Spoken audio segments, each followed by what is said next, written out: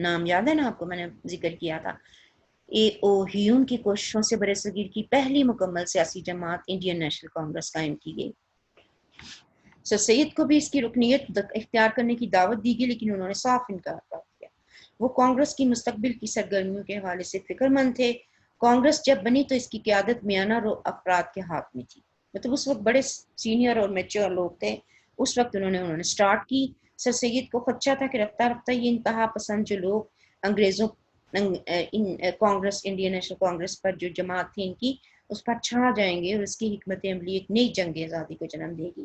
تو سر سید نے مسلمانوں کو سیاست سے، کچھ مسلمانوں نے سٹارٹ بھی کیا انڈین نیشنل کانگریس کو جوائن کرنا، کیونکہ اس وقت یہ لوگ یہی کہتے تھے، اے او ہیوم اور ڈفرن اور جو دوسرے ہندو لیڈرز تھے وہ کہتے تھے نہیں جی انڈین نیشنل کانگریس جو ہے یہ تمام ہندوستان میں جو بسنے والی قومیں ہیں ان سب کی کو ریپرزینٹ کرتی ہے. یہ میں نے پہلے بھی بتایا تھا آپ کو.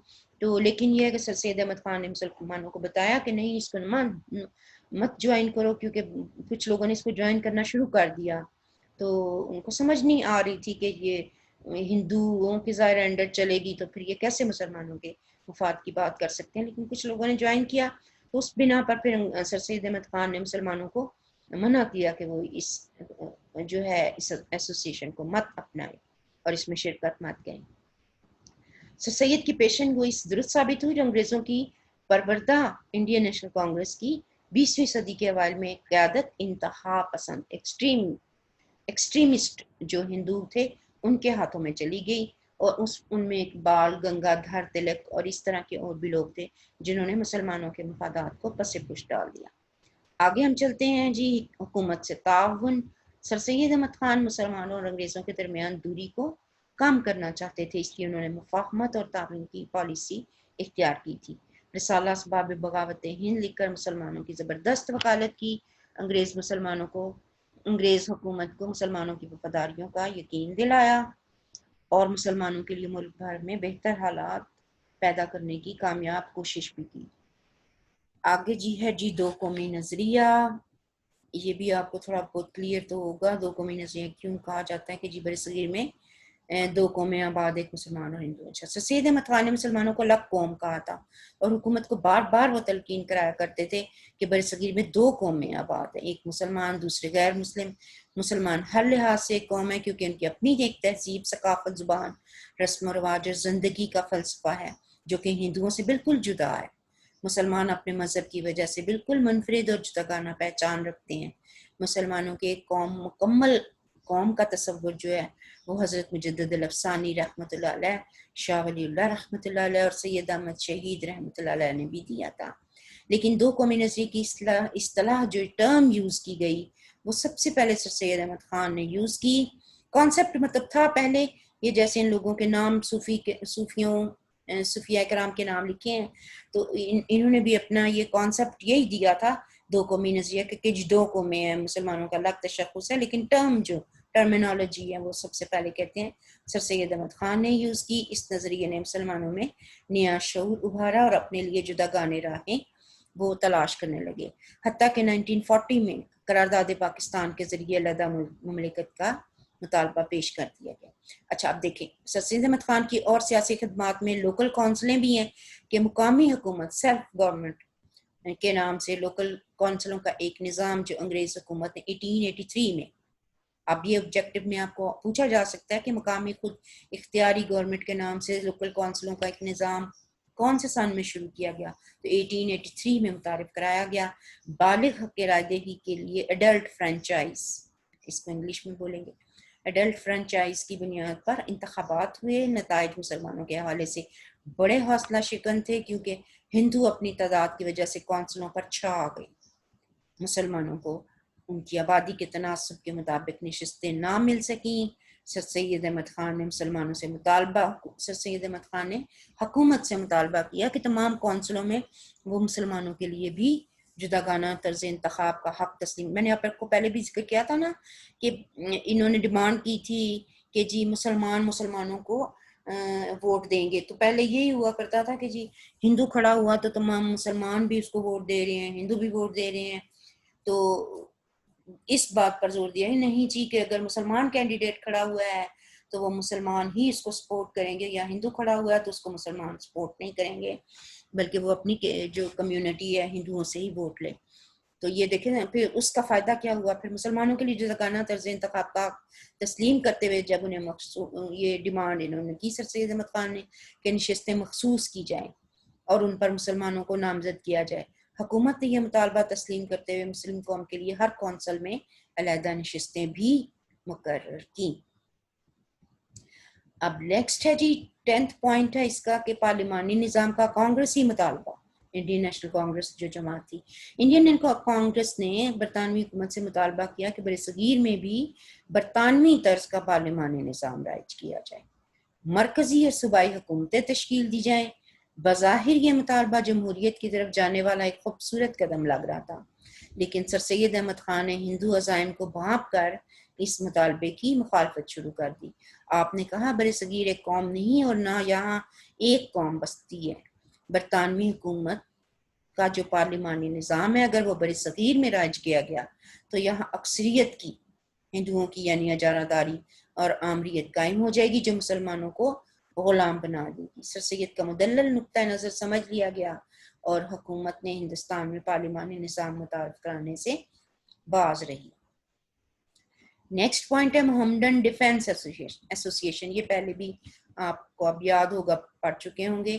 ہندو مسلم اختلافات کی وجہ سے سیاسی مسائل اس وقت جنم لے رہے تھے، مقامی کونسلوں میں مسلم نمائندگی، مقابلے کا امتحان، پارلیمانی نظام کا مطالبہ اور اردو کو ختم کر کے ہندی کو لانے کی کوششوں کی وجہ سے سر سید کو ایک مسلم سیاسی تنظیم کے وجود کی ضرورت محسوس ہوئی۔ یہ ساری جو باتیں تھیں نا کہ ہندی کو اردو کو ختم کر کے ہندی کو لانا، پھر ہندوؤں کا مطالبہ کہ پارلیمانی نظام جیسے برطانیہ میں قائم ہے ویسا ہی ہندوستان میں رائج کیا جائے، تو ان ایفرٹس جو ہندوؤں کی ایفرٹس تھیں اس کے اگینسٹ میں سر سید احمد خان نے مسلمانوں کو ایک احساس اس بات کا دلایا کہ ان کی بھی ایک مسلم سیاسی جماعت جیسے انڈین نیشنل کانگریس ہے، ان کی ایک اپنی سیاسی جماعت ضرور ہونی چاہیے۔ انہوں نے محمدن ڈیفینس ایسوسیشن بنائی تھی۔ یوں تو محمدن ایجوکیشنل کانفرنس بھی سیاسی ضرورتوں کے لیے استعمال ہو رہی تھی، لیکن پھر بھی ایک کل وقتی سیاسی انجمن کا قیام لازم سمجھا گیا ایسوسیشن مسلمانوں کی جداگانہ قومی حیثیت منوانے کے لیے۔ یہ ایسوسیشن محمدن ڈیفینس ایسوسیشن یعنی کہ مسلمانوں کے ڈیفینس میں ان کے تحفظ کے لیے ایسوسیشن بنائی گئی تھی۔ یہ بھی سیاسی جماعت تو نہیں تھی، لیکن ایک طرح کا پلیٹ فارم سر سید احمد خان نے مسلمانوں کو دیا کہ جہاں سے وہ اپنے مطالبات پیش کیا کرتے تھے، اور اسی محمدن ڈیفینس ایسوسیشن کی پلیٹ فارم سے پھر آل انڈیا مسلم لیگ قائم کی گئی تھی۔ ٹھیک ہے، نیکسٹ پوائنٹ ہے جی قانون ساز اسمبلی میں نمائندگی بھی سر سید احمد خان نے مسلمانوں کو کیسے دلائی کہ سر سید احمد خان کی تجویز پر برصغیر کی قانون ساز اسمبلی میں مقامی باشندوں کو بھی نشستیں دی گئیں۔ پہلے کیا ہوتا تھا کہ اس میں جو برصغیر کی قانون ساز اسمبلی تھی اس میں زیادہ تر انگریز حکمران جو تھے وہ زیادہ تر اس کے ممبرز تھے۔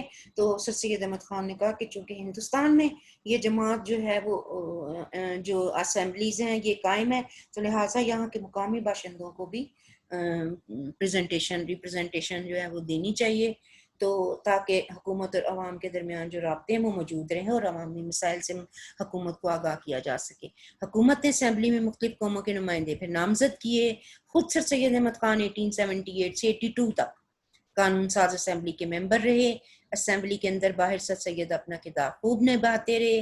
آپ نے ایلبرٹ بل، یہ ہم آگے آپ پڑھیں گے ایلبرٹ بل کیا تھا، کہ اس کی مخالفت کی جس کی روح سے کسی یورپین، یہ دیکھیں اس کا ذکر آ گیا ہے کہ یہ جو ایلبرٹ بل تھا یہ انگریزوں نے اور ہندوؤں نے مل کے اس کو پروف کروانے کی کوشش کی، لیکن اس کی چونکہ سر سید احمد خان قانون ساز اسمبلی کے ممبر تھے تو انہوں نے اس کی مخالفت کی تھی۔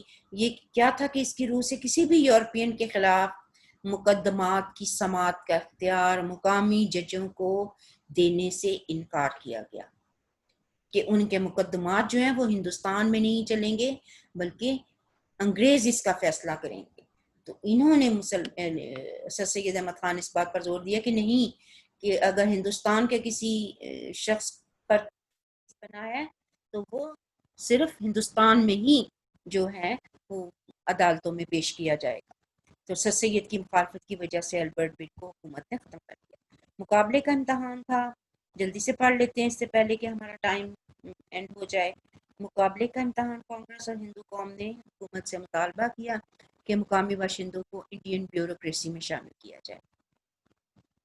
پھر پڑھتے ہیں کہ انگریز اور ہندو قوم کانگریس اور ہندو قوم، انڈین نیشنل کانگریس اور ہندوؤں حکومت سے مطالبہ شروع کیا کہ مقامی باشندوں کو انڈین بیوروکریسی میں شامل کیا جائے اور اس کے لیے مقابلے کا امتحان منعقد ہو۔ اچھا، اب وہ جانتے تھے ہندو کہ بھی ہمیں تو انگلش زبان آتی ہے، تو مقابلے کا امتحان منعقد ہوگا تو انگریزوں کی طرف سے ہی آئے گا، تو وہ بڑی آسانی کے ساتھ اس کو اٹیمپٹ کر لیں۔ ٹھیک ہے، تو بظاہر یہ بڑی خوبصورت بات تھی اور سارے برصغیر کو اس مطالبے کا ساتھ دینا چاہیے تھا، لیکن سر سید احمد خان کی دورست نگاہوں نے یہ بھانپ لیا تھا کہ اگر یہ کتاب مسلمانوں کے لیے جو ہے اگر یہ اٹھایا گیا تو یہ مسلمانوں کے لیے نقصان دہ ہوگا، ضرر رساں نقصان دہ ہوگا۔ ہندو زیادہ پڑھے لکھے تھے اور مقابلے کے امتحان میں انہیں ان کی آبادی کے تناسب سے کہیں زیادہ نشستیں ملنے کی توقع تھی۔ انہوں نے مطالبے کے مضمرات کو، نقصانات کو دیکھتے ہوئے اس کی شدت سے مخالفت کی، کیونکہ مسلم نوجوانوں کو ان کا متناسب حصہ ملنے کا پھر اس میں کوئی امکان نہ تھا۔ لہٰذا سید احمد خان نے تناسب کے مطابق مسلمانوں کے لیے ملازمتوں میں کوٹے کا مقرر کرنا کا مطالبہ کیا۔ اچھا، اب یہ پھر تقریباً اینڈ ہو گیا ہے، ان کو ہم دیکھ لیتے ہیں کہ سر سید احمد خان نے سیاسی، معاشی تمام میدانوں میں مسلمانوں کے حقوق کا بڑی ہی کامیابی سے دفاع کیا۔ اچھا، یہ ہم دوسری بک میں دیکھ لیتے ہیں کہ یہاں پر جو سیاسی خدمات تحریر ہیں ان میں کوئی ایسی ہے جو ہم نے آپ کی بک میں نہ پڑھی ہو، یہاں ہو اور آپ کی بک میں نہ ہو، تو وہ ہم دیکھ لیتے ہیں۔ یہ تو ہم نے دیکھ لیا تھا، رسالہ اسباب وفاقت ہند بھی، تو قومی نظریہ بھی ہو گیا، سیاست سے اور کانگریس سے دور رہنے کا مشورہ بھی سر سید احمد خان کا اس کتاب میں پڑھ لیا، جداگانہ طرز انتخاب کا بھی مطالبہ ہم نے پڑھ لیا، سرکاری ملازمتوں میں جیسے یہ ابھی ذکر تھا مقابلے کے امتحان کا نا، تو چلیں پھر بھی اس پوائنٹ کو ہم پڑھ لیتے ہیں۔ سرکاری ملازمتوں میں مسلمانوں کا حصہ، جنگی آزادی کے بعد مسلمانوں کے لیے سرکاری ملازمتوں کے دروازے بند کر دیے گئے، اشتہارات میں وضاحت کر دی جاتی کہ یہ ملازمتیں مسلمانوں کے لیے۔ دیکھیں کتنی بری بات ہے، ٹھیک ہے، کہ آپ جب ایک قوم آپ پوری آپ کے ایریا میں موجود ہے، ہندوستان میں موجود ہے، تو آپ کیسے ایڈز دے رہے ہیں جابس کا اور اس میں لکھ رہے ہیں کہ یہ ملازمتیں مسلمانوں کے لیے نہیں۔ نتیجتاً مسلمان معاشی لحاظ سے انتہائی مفلوج الحال ہو گئے۔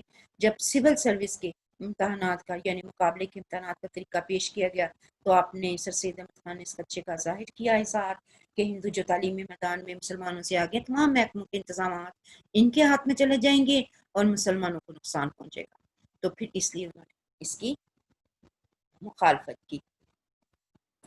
پھر یہ ہم نے قانون ساز یہ بھی پڑھ لیا ہے کونسل میں نمائندگی کے لیے۔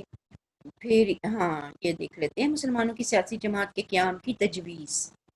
30 دسمبر 1893 کو سر سید احمد خان کی قیام گاہ پر یعنی کہ گھر پر مسلمان رہنماؤں کا اجتماع ہوا، جس میں تعلیمی اور سماجی مسائل کے علاوہ مسلمانان ہند کے سیاسی حقوق کی نگہداشت کے لیے پہلی بار ایک سیاسی جماعت کی ضرورت کو محسوس کیا گیا، لیکن ان اکابرین نے چند مصلحتوں کے پیش نظر اس مسئلے پر غور ملتوی کر دیا۔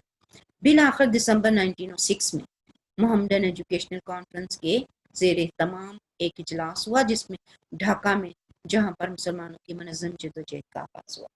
سیاسی قیادت کی فراہمی یہ بھی پڑھ لیتے ہیں، یہ اس میں نہیں تھا کہ مسلم یونیورسٹی علی گڑھ کے طلباء، آپ کو بتایا تھا نا 1920 میں یہ سر سید احمد خان کی جو خواہش تھی اس کو پورا کر دیا گیا، حالانکہ ان کی لائف میں تو نہیں تھے، لائف کے بعد ان کی جو علی گڑھ کالج تھا اس کو یونیورسٹی کا درجہ دیا گیا۔ تو یہ بات کر رہے ہیں کہ مسلم یونیورسٹی علی گڑھ کے طلباء جو تھے مسلمان، مولانا محمد علی جوہر، شوکت علی، مولانا عثمانی، ظفر علی خان، مولوی عبدالحق صاحب، لیاقت علی خان، سردار عبدالرب نشتر، خلیق الزمان صاحب، خواجہ ناظم الدین وغیرہ تحریک آزادی کے ہراول دستوں میں نظر آئے۔ ان کی رہنمائی مسلمان بالآخر برصغیر میں ایک عظیم الشان ملک کے حصول میں کامیاب ہو گئے۔ ٹھیک ہو گیا؟ اچھا جی، یہ بھی ہو گیا، ہم نے معاشی بھی پڑھ لی، تقریباً ہماری یہ ساری کمپلیٹ ہو گئی. ٹھیک ہے. اچھا جی، اثرات پڑھ لیتے ہیں اب ہمارے پاس اگر تھوڑا سا ٹائم ہے، کہ یہ ساری موومنٹ کو دیکھیں، اگر آپ پڑھتے جائیں تو اس کے ساتھ ساتھ ہم نے دیکھے بھی ہیں کہ کیا کیا فائدہ ہو.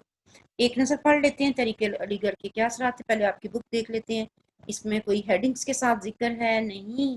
آپ کی آپ کے یہ دیکھیں یہاں پر تو انڈین نیشنل کانگریس سٹارٹ ہو گئی ہے، تو لہٰذا ہم اسی بک سے دیکھ لیتے ہیں جو ہم نے تحریک علی گڑھ پڑھی ہے، اس کے کیا اثرات نکلے. نمبر 1، انگریز اور مسلمانوں کے درمیان جو شکوک و شبہات تھے وہ دور ہو. نمبر 2، سر سید احمد خان نے سب سے پہلے دیکھیں مغربی علوم کے بارے میں مسلمانوں کے دلوں میں پیدا شدہ شکوک و شبہات کو دور کرنے کی کوشش کی. آپ نے سمجھایا کہ اگر وقت کے تقاضوں کے مطابق آپ لوگ جدید علوم نہیں سیکھیں گے تو آپ لوگ پیچھے رہ جائیں. پھر انگریزوں کی آمد کے بعد مسلمانوں نے انگریزی زبان مغربی علوم کے اصول کی جانب کوئی توجہ نہیں دی تھی، اس لیے وہ تعلیمی میدان میں پیچھے رہ گئے تھے. لیکن تحریک علی گڑھ کے ذریعے سے مسلمانوں کو سر سید احمد خان نے جدید علوم سے راستہ کیا.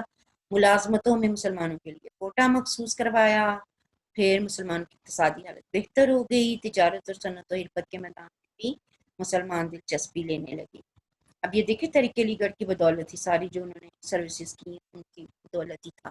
انگریزوں نے اپنے دور اقتدار میں دیکھو اردو اور فارسی کو پس پش جو ڈال کے انگریزی کو رائج کرنے کی کوشش کی. انگریزوں کی پالیسی سے شہ پا کر ہندوؤں نے بنارس میں اردو کے خلاف جو تحریک چلائی. سر سید احمد خان نے الہ آباد میں اردو ڈیفینس سوسائٹی قائم کی. ٹھیک ہے، یہ بھی آپ نے پیچھے پڑھا تھا. اچھا، تحریک علی گڑھ سے اور کیا فائدہ ہوا کہ مسلمانوں کو تعلیم یافتہ روشن خیالی جدید کی قیادت بھی فراہم کی گئی. اور علی گڑھ کے جو طلباء تھے، اسٹوڈنٹس تھے، یہ دیکھیں یہ طلباء میں بھی بڑے بڑے نام ہیں. یہی ہمارے بڑے لیڈر بنے بعد میں، مولانا محمد علی جوہر، شوکت علی، مولانا اسد بہانی، ظفر علی خان صاحب، مولوی عبدالحق وغیرہ. دیکھیں یہ اسٹوڈنٹس تھے علی گڑھ کے کالج اور یونیورسٹی کے نا. تو تحریک قیام نے پاکستان میں یہ پیش رہے اسٹوڈنٹ سارے. علی گڑھ سے حوصلہ جو سزا بلند ہوتی اس کی گونج سارے ہندوستان سنائی دیتی. دیکھیں یہیں سے تحریک علی گڑھ کی ڈیفینس جو اردو ڈیفینس سوسائٹی اور ایسوسیشنز جو تھیں، انہی کے دیکھیں پلیٹ فارم سے مسلم لیگ کے قیام میں بڑی مدد ملی. اور اسی کے سیاسی پلیٹ فارم سے الگ وطن کا مطالبہ کیا گیا. بالآخر 14 اگست 1947 کو مسلمانوں نے اپنے لیے آزاد مملکت حاصل کرنے میں کامیاب ہو گئے. لاسٹ یہ بھی پڑھ لیتے ہیں. سر سید احمد خان نے شملہ وفد کے ذریعے شملہ ڈیپوٹیشن 1905 میں ایک وفد کیا تھا انگریزوں سے ملنے ملاقات کرنے کے لیے. تو وہ شملہ کے مقام پر ملاقات ہوئی تھی ان کی وائسرائے سے. تو یہ اس کا ذکر ہے کہ شملہ وفد کے ذریعے مسلمانوں کے لیے جداگانہ طرز انتخاب کا مطالبہ کیا تاکہ مسلمان اپنے نمائندے خود منتخب کر کے اپنے حقوق کو اور مفادات کو تحفظ دے سکیں. دیکھیں سر سید احمد خان نے کتنی ایفرٹس کی، اور اسی وجہ سے دیکھو آہستہ آہستہ سٹیپ بائی سٹیپ یہ اسی طرح کی سٹرگلز ہوتی رہی تو ہمیں یہ ملک جو ہے وہ حاصل ہوا ہے. اچھا، آگے یہ 2 پوائنٹس یہ بھی رہ جاتے ہیں پر دیکھ لیتے ہیں جلدی سے. آپ نے علی گڑھ کالج قائم کر کے مسلمانوں کے لیے اعلیٰ تعلیمی مرکز قائم کیا. ہندوستان کے کونے کونے سے مسلمان طلباء تحصیل علم کے لیے علی گڑھ آتے اور اس کالج میں ایڈمیشن، یا پھر یہ یونیورسٹی بنی، تب بھی لوگوں نے بڑا مسلمان مستفید ہوئے. تحریک علی گڑھ نے علمی ترقی کے ساتھ ساتھ مسلمانوں کی معاشرتی اور اخلاقی اصلاح کی جانب بھی توجہ دی. تو یہ تھی جی ہماری تحریک علی گڑھ. اور انشاءاللہ تعالیٰ ہم اپنے نیکسٹ چیپٹر میں انشاءاللہ، یہ آپ کی بک میں ہے آل انڈیا مسلم لیگ 1906 میں جو بنی، اس کو ہم دیکھ لیں گے. اور کوشش کریں کہ بچوں ساتھ ساتھ آپ جو پچھلا چیپٹر ہوتا ہے، جو پچھلا ٹاپک ہوتا ہے، اس کو یاد کرتے جایا کرو تاکہ آپ کو نیکسٹ ٹائم کوئی ایشو نہ ہو ایگزامس کے. ٹھیک ہے، اپنا بہت سارا خیال رکھیے گا. میں یہ شیئرنگ اب سٹاپ کر رہی ہوں، بک کو ہم سٹاپ کر دیتے ہیں یہاں پر. ٹھیک ہے، اور انشاءاللہ پھر آپ سے نیکسٹ لیکچر میں ملاقات ہوگی. ٹھیک ہے، اپنا بہت سارا خیال رکھیے گا. اوکے، اللہ حافظ. اللہ حافظ.